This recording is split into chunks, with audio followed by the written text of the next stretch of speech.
Welcome back to the Seattle Seahawks franchise, where we're celebrating our first win of the season. This victory was a much-needed boost for our team, and a major factor in pulling it off was our ground game.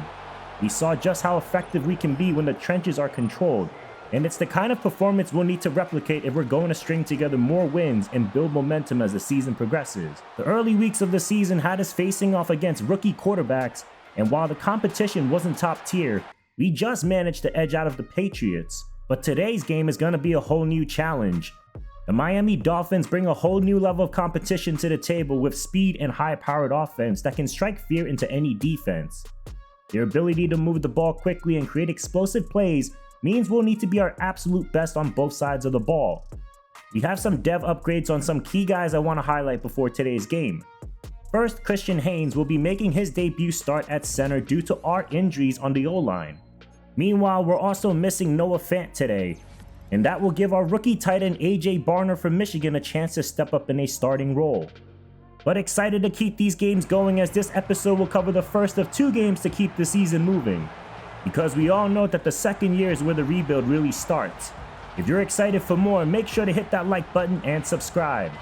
We jump in with the Dolphins on their first possession, starting from their own 42-yard line on second down. Handoff right side to Devon Achane. He follows his blocks, makes a few moves, and his patience is gonna pay off as he bursts through for a huge gain before Julian Love finally brings him down at the Seattle 30. Speed is the name of the game with this team, and Achane is just one of the many dangerous weapons in their arsenal, as now Tua fires over the middle and connects with Tyreek Hill, who blazes inside the 10-yard line. We're already seeing the impact of their speed, and it's nearly impossible to stop them with the amount of options they have. As Tagovailoa has plenty of time, slings it out left side, caught and stepping out of bounds is the big-time veteran Odell Beckham Jr. How about adding him as your third option in this high-powered offense? Now a scary moment as Tyreek's in motion. Handoff Achane up the gut, and he finds the end zone. As fast as they are, they reach the end zone just as quickly for an early 7-0 lead.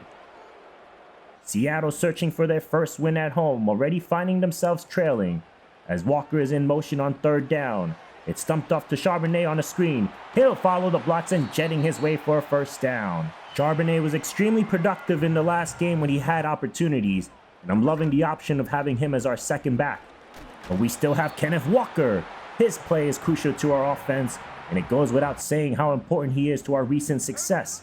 As Geno is going to throw out of this third down, firing over the middle, and it's picked off! Anthony Walker Jr. snatches it and takes it back the other way. And that is definitely not how we wanted to start this game.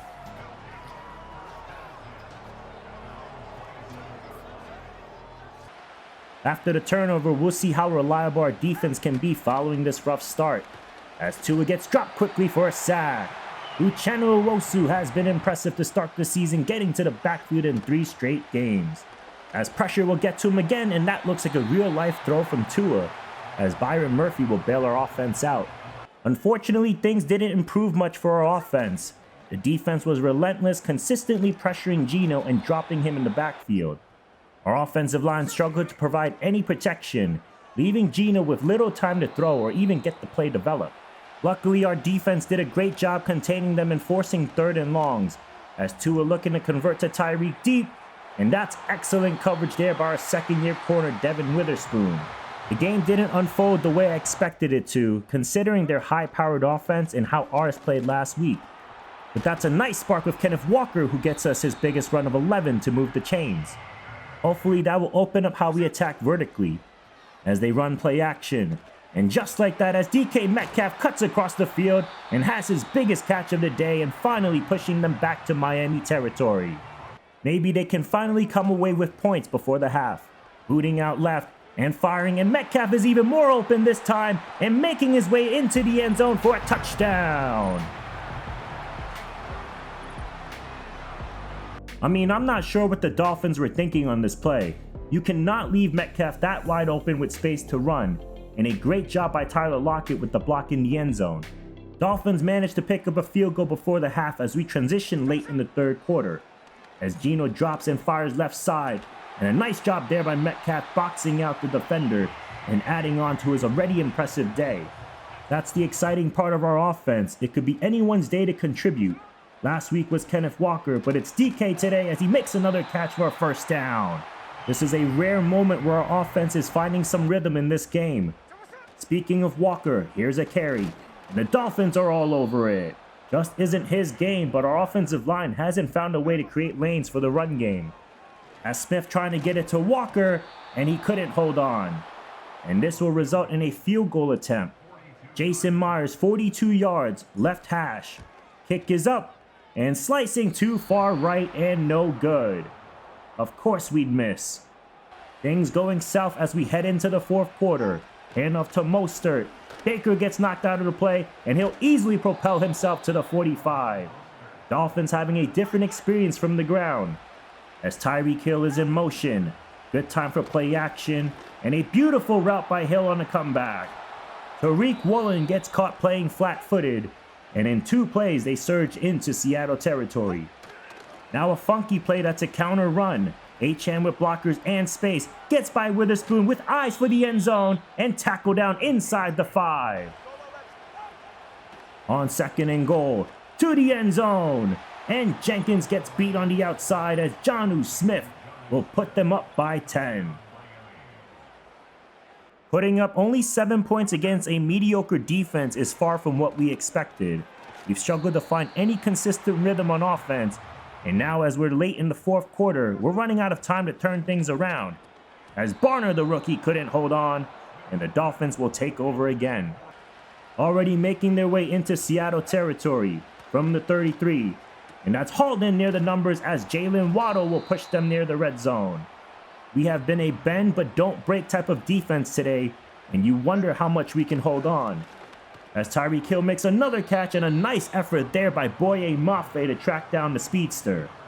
3 receivers to the left on 2nd down, but it's stumped off to Mostert and just no one near his vicinity, probably the easiest first down of his career. Now under 5 to play. What other tricks does this offense have? Swung out to Achane, and no one's gonna get him. Touchdown! And the Dolphins have officially blown this game open. At this point of the game, we're just hoping to find some positives so we can finish with a sense of dignity. It's been a tough outing, and while it's not the result we're aiming for, you gotta give credit where it's due. The Dolphins' defense has been outstanding. They've applied relentless pressure up front, effectively shutting down our run game, and making it nearly impossible for us to establish any rhythm. They've also done a great job in coverage, forcing us to settle for these short underneath throws and limiting our options. But a chance to put up some points here. And that route is jumped by Kendall Fuller with the interception. Seahawk fans reliving their Super Bowl trauma here in Lumen Field. And Fuller being chased down by Charbonnet and will be dropped just shy of the pick 6. Dolphins defense continues to suffocate us and making us pay for our mistakes. And they'll have their easiest drive of the day, and Achane is going to walk in for his 3rd touchdown of the day.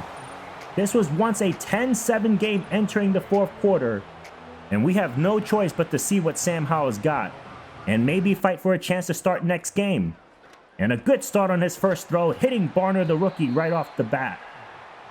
Confidence is key when you're trying to be a successful starting quarterback in the NFL, but it doesn't matter when you have pressure right in your face. Charles Cross has been dominated by Chop Robinson today. More pressure as he rolls out right. Hit as he throws, and it's also intercepted. And that will put the icing on this beatdown we just took. How we managed to hold this game at 10-7 for 3 quarters, only to completely unravel in the final stretch, is beyond frustrating and something I can't wrap my head around with this team. For 3 quarters, we were right there, competing, keeping it close, and giving ourselves a chance to win. But then we collapsed, giving up 21 unanswered points. It was as if everything had been holding together until it suddenly fell apart. Our offense, which had struggled to find consistency all game, really let our defense down today. Despite the defense's best effort to keep us in the game, the offense couldn't capitalize on the opportunities that were given. Instead, it's failing to move the chains, turning the ball over, and ultimately left the defense on the field too long until they couldn't hold the line any longer. It's a tough pill to swallow, but in the end, football is a 4-quarter game, and we didn't show up when it mattered most. I'm also worried about the quarterback position moving forward.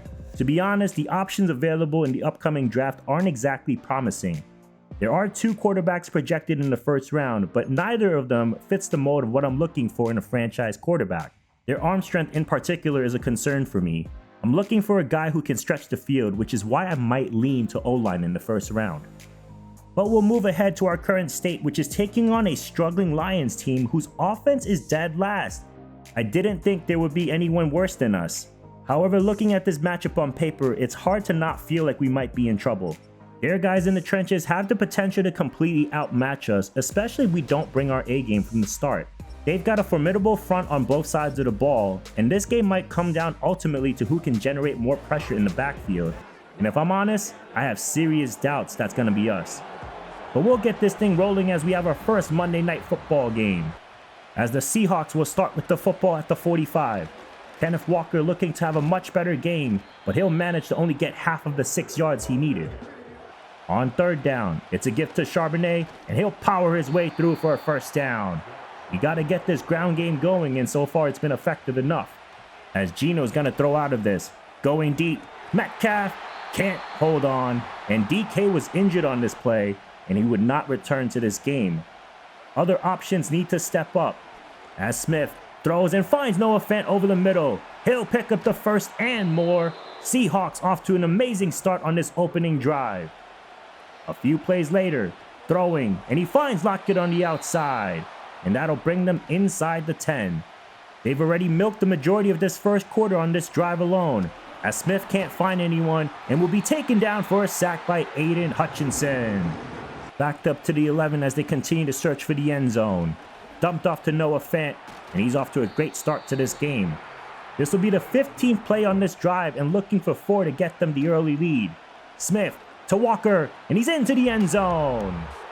Seattle takes an early lead here on the road, on a very methodical drive eating up the time of possession.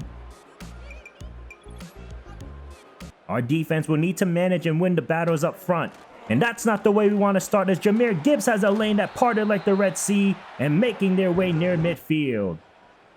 In motion now is the second-year tight end Sam Laporta, working out of play action, and the Seahawks are all over him in the backfield.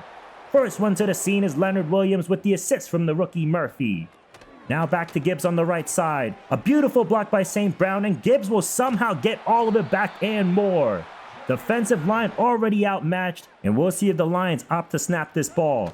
They do. Another play fake, and it's the St. Brown who catches Woolen flat-footed, and he's going to be all alone for the house call. Lions tie it up, and both teams on their opening drives in the first quarter finishes with 6. Tariq Woolen just gets caught on this double move, and even with his amazing straight line speed is no match for Amon-Ra St. Brown.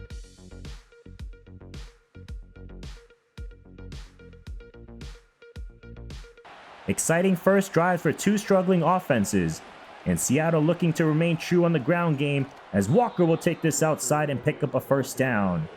Already his 10th carry of the game. Now with 2 running backs in the backfield, Smith's gonna swing this outside. Smith and Jigba with space to run looking for the marker and gets upended before reaching it. And things are finally clicking here in Detroit. One play later, still needing one. Smith from the pistol, throws near sideline and finds Lockett again. We can't forget how reliable Tyler Lockett is, and he's been the main contributor since Metcalf's injury. But here's a run with Walker. He's got space and has a foot race to the end zone, and no one's gonna catch him.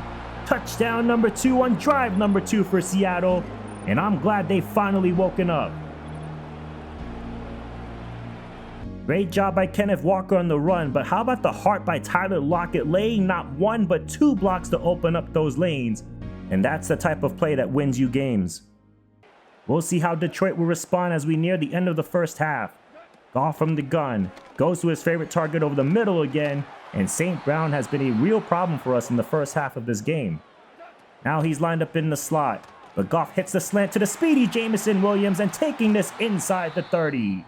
Just too much speed for Witherspoon, and more injuries occur as Boye Mafe is down, and his injury is more significant, and we'll find out more after the game. As Goff now throwing from empty, flips it outside, and Gibbs has it for a gain of 7. With the options they have, I'm surprised they haven't scored more points this season. As Gibbs gets it again, makes a few moves and gets just enough for the first. Now a fullback in this formation. Goff to the end zone, and St. Brown is wide open for the touchdown. How is he that wide open? St. Brown with another double move, and this time catching Witherspoon on the other side. This guy has been amazing. Final minute plus to play before the first half. Smith with time, launches it downfield, and hits Lockett again.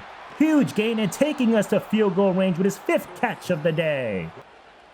And now Smith throwing again, but the pressure gets to him too quickly by the rookie Wingo. Abraham Lucas just botches his assignment and lets the inside pressure just walk right in. 2nd and long in spread formation, looking downfield, but the pressure gets there again. Offensive line woes are hurting us again, as Chenault gets leveled on that screen pass. And the clock winds down for Jason Myers' 57-yarder, which would be a miracle. The kick isn't even close to the goalpost. Returned by Khalif Raymond taking this upfield, but tackled down and jumping us to the second half. Both offenses in a stalemate in the 3rd quarter after a quick start, as Goff hits Sam Laporta over the middle for a much-needed first down. After an encroachment penalty, Goff with time steps up and finds a soft spot in zone coverage, and Khalif Raymond will put them inside Seahawk territory. Now Goff will fire underneath and finds Raymond again and fighting his way for another first down. The most unlikely hero is making all the plays for their offense. As they go with a play action, launches deep, and a diving attempt is broken up by Witherspoon with excellent coverage on that play. Big play for the defense. Goff throwing outside and caught again by Gibbs. His versatility isn't a fair matchup for Jerome Baker out in coverage. As David Montgomery is in the backfield, they go to him on the ground, sniffing for the end zone, but just short of the goal line. Montgomery in again, up the gut, and the Seahawks stuff him before breaking the plane. What a stand by our defensive front. But the Lions go for a 3rd time, and that's the charm as he finally gets to the end zone and putting them up by a touchdown. We are now in the 4th quarter as the Seahawks go with their blue chip running back, and Kenneth Walker has had a very productive day with his 16th carry. Going back to him again, and he'll get just enough for the first, and they're in business in Lions territory.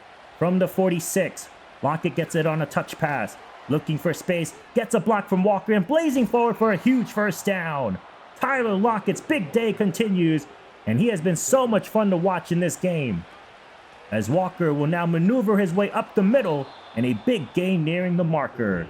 Offense having one of its best games, but they still need to find the end zone. Smith looking downfield, takes a shot, and that throw somehow gets into the hands of JSN, and he'll walk in for the touchdown. One of the most bizarre plays we've witnessed, and the Seahawks find a way to tie this game. Aiden Hutchinson, full head of steam, taking a shot at Geno, and somehow he's still able to throw a wobbly strike for a score. A little over 6 minutes to play. Goff, quick throw, and that's just way too open for a situation like this. Our defense needs to tighten up late in this game. Now going empty.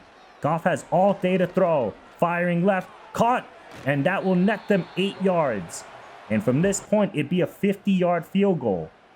As Laporta is in motion, Goff goes his direction, and a nice tackle there by Rayshawn Jenkins.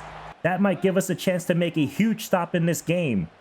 Needing 2 yards, they go with a play fake.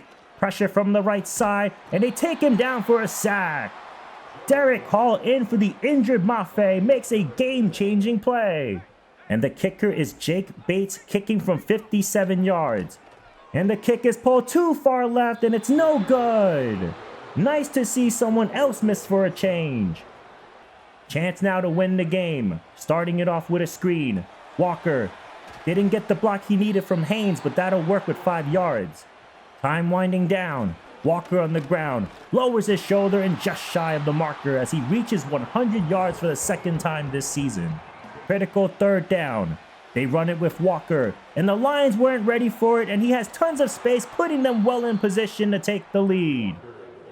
Seattle takes it to the 2-minute mark. Handoff to Walker, and Detroit a bit more prepared, and we have a decision to make here on 3rd down. Offense taking their time. They opt to throw, but too much pressure, and he couldn't get it off to the screen. And they'll have to settle for a field goal. I'm scared. Jason Myers for the lead. It's just a 36-yarder. Kick is up, and it hits the crossbar and goes through the uprights. My goodness, it was that close from a different ball game. Under a minute for Goff and company looking to get into field goal range. He's looking for a deep shot to Williams. Ball is tipped up and drops safely. A heart attack moment there. They'll try again on 2nd down.